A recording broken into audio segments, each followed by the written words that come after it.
కానీ ప్రస్తుతం అంతరించిపోతున్న యువత ఆదరణతో మరోసారి ట్రెండ్గా మారాయి. मेरा नाम मोहम्मद हनीफ गौरी है।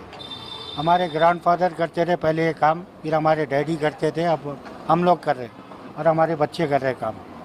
करीबन 75 ओल्ड शॉप है हमारा ये, जब से ये काम कर रहे हैं हम लोग यहाँ पे। और ये bangles manufacturing black making handmade bangles है ये। लाख से बनाते हैं, लाख आती है बंगाल से, वहाँ से आती है लाख यहाँ पर, फिर हम लोग तैयार करके रेडी करके देते हैं, लाइक बना के देते हैं। सब डिज़ाइन जितने भी लाख की चूड़ी में डिज़ाइन से सब बनते हैं उसमें। 100 ఏళ్ల నాటి ఈ కళ జైపూర్లో చాలా ప్రత్యేకం.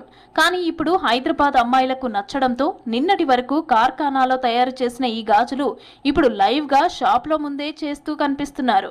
కళాకారులకు కూడా ఉపాధి లభిస్తోంది. కేవలం 15 నిమిషాల్లోనే ఎలాంటి గాజులనైనా కస్టమైజ్ చేసి ఇవ్వడమే వ్యాపారుల ప్రత్యేకత.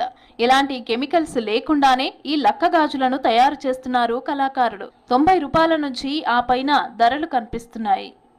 బ్యాంగిల్స్ మేము ఫస్ట్ టైం వచ్చిండాము, రెస్పాన్స్ బాగుంది. మేము ఎట్లా చెప్తే అట్లా చేసిస్తాం. కస్టమైజ్ బాగుంది, రెస్పాన్స్ బాగుంది, అంత బాగుంది. మేము ఇప్పుడు ఒక 1 డజన్ అట్లా తీసుకుంటా ఉన్నాము. మా ఫ్యామిలీ వాళ్ళకి అందరికీ తీసుకుంటా ఉన్నాము. నచ్చి 250 వర్తబుల్ ఉంది. ప్రైస్ కూడా కాస్ట్ ఏం ఎక్కువ లేదు. పాప చాలానే బాగుంది.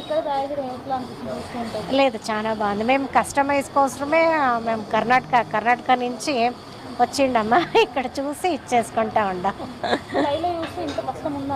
అనిపిస్తుంది. పాప మనం ఇచ్చే 250 ఏం పెద్ద కాస్ట్ అనిపిదు.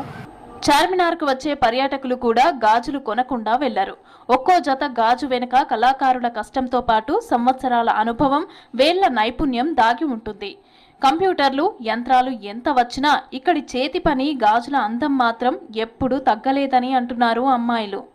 యాక్చువల్లీ నా పేరు సహనానే, నేను కర్ణాటక నుంచి వచ్చాను. సెర్చ్ చేసాము, ఇక్కడ స్పెషల్లీ బాగుంటుంది అని సెర్చ్ చేసుకుని ఇన్స్టాగ్రామ్లో చూసేసి వచ్చేసాము. మేము సన్నప్పుడు ఉన్నప్పుడు అంతా బయట సేల్ చేస్తుండ్రి బ్యాంగిల్స్. సో అప్పుడు ఇవి వేసుకోవాలంటే మాకు ఒకతర హ్యాపీగా ఉండేది. సో ఇప్పుడు వీళ్ళే చేసిస్తున్నారు అని వింటే ఇంకా